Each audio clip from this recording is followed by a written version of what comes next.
Dog's deed is done. What can I say? They were the best. They really stood out. They put it all together when it counts, and that's what this sport's all about. What a routine. And that just may do it for Georgia here tonight. Wow.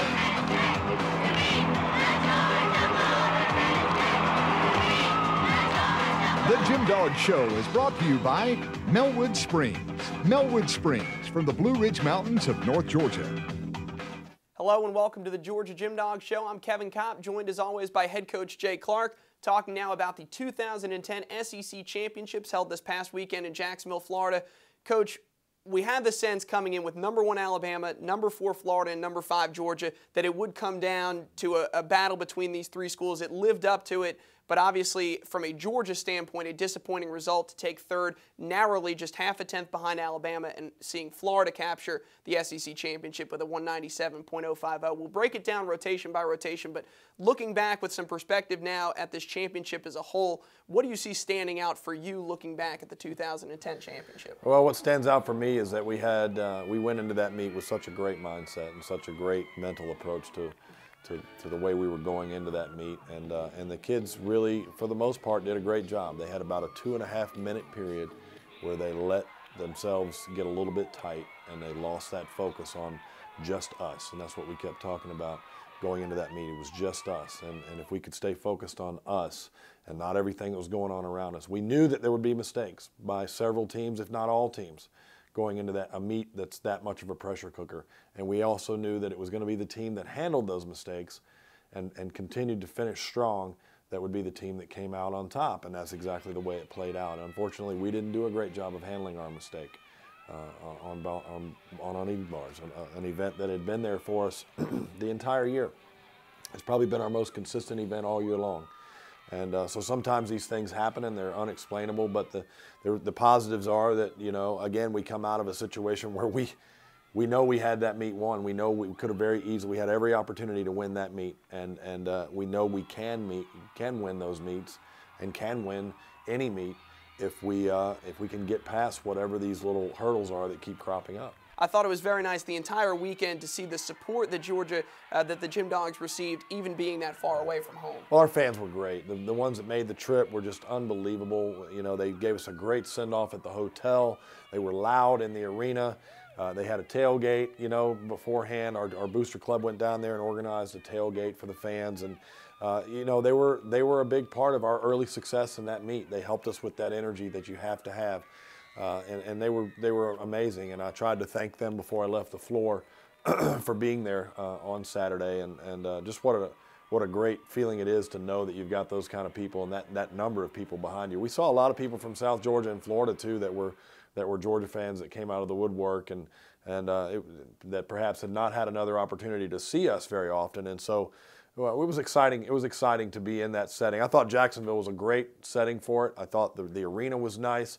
I thought everything from where the hotel was on the St. Johns River down there, you know, by Jacksonville Landing, I thought everything was good. And there's a strong contingency of Bulldog people in Jacksonville, Florida, because it's so close to the Georgia border that it was just a good atmosphere in general. Well, and especially for those folks, it'll be easy for them to make that drive over to Gainesville if all goes according to plan. Of course, the national championship taking place there in 4 weeks, and we can expect to see another great GymDog contingent there. But let's get into the nuts and bolts of the meet, starting with the draw itself, because that is a story within a story, and you try to analyze and sometimes overanalyze what the most favorable and what the least favorable draw is.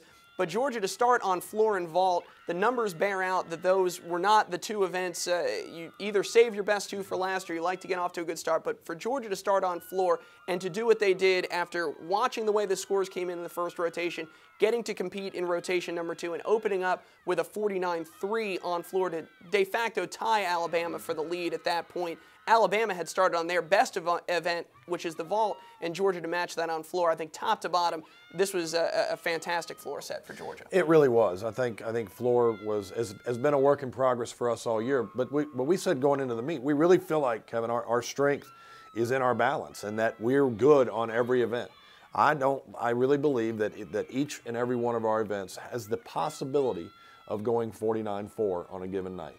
I typically will look at event to event.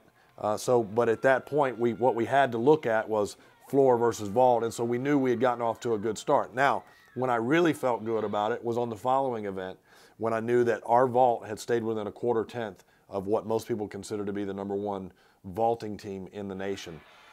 And I said all along, I don't know that we can outpower Alabama, but I do think we can, if we land, we can stay with them, stay close enough that our other events can win it for us. Everything was, at this point, was playing out exactly as we had hoped for and exactly as we had planned for. And so you mentioned that we had a great start, and we did. It was a great start on floor.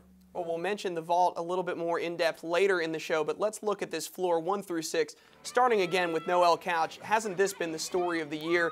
She opens the season as a freshman with that wonderful vault against Stanford at home. This is a totally different thing for her to be able to go out on the road in front of a much less favorable crowd, Georgia-wise, to open on floor and do what she did. A 9.825, but I think a very solid performance. 3 hits on her 3 tumbling passes and got the ball rolling for Georgia. And this floor set just got better and better, capped off by a Southeastern Conference championship performance by Courtney McCool, who rounded it out with a 9.95. Yeah, it was a great rotation for us, solid all the way through. We didn't do anything spectacular in the first 4 up. We had a couple of little things that we typically do better. Cassidy came in a little short on her last pass. Gina came in a little short on her middle pass. Those are the things I was talking about when I say we left a few tenths out there. It could have very easily been a 49.5 to open the meet in a hurry. But I thought Noelle did what you want her to do. She sets the table, and that's what you have to have in that position. Somebody that sets that mark, you know, for everybody else to try and go above, and she does a great job of doing that. I mean, she was a little quirky in the early part of the season with some of her landings, but she's gotten more and more consistent and more confident as she's gone, and I think for a freshman, she's done an outstanding job for us all year long. I mean, I would say that looking back on this meet, Noelle Couch is probably our MVP for the Southeastern Conference Championship. And then again, looking at how it finished off, we'll talk as we go along. A lot of individual champions for Georgia, 3 in total. For Courtney McCool to win with a 9.95, no other gymnast even had a 9.925. She won this title going away, and she did it very early on in the meet, posting an unbelievable score. Well, it was a beautiful routine. It was stunning. I don't know where the half tenth was, to be perfectly honest with you. It was the best routine she's done all year long. The only thing you could have taken prior to this was when the front double full last pass was a little bit where she'd step sideways. She was dead down the middle and virtually stuck the front double full on the last pass of this routine. And you know, I thought the torsion full was all the way around. I thought every pass was where you wanted it. So it was a little early in the meet, I guess, to expect a 10, but that was as close to a 10 as I've seen out of her. Oh, and looking at how it added up, again, Georgia with a 49.3 total on floor, matching Alabama, who opened with a 49.3 on vault. Georgia would have a bye and then move to vault. As Coach Jay Clark mentioned, Georgia staying within a quarter of a tenth of the top-ranked Alabama Crimson Tide on vault. We'll talk more about that when we continue on the Georgia GymDog Show. The Georgia GymDog Show is brought to you by Melwood Springs. Melwood Springs from the Blue Ridge Mountains of North Georgia. The 10-0 Booster Club.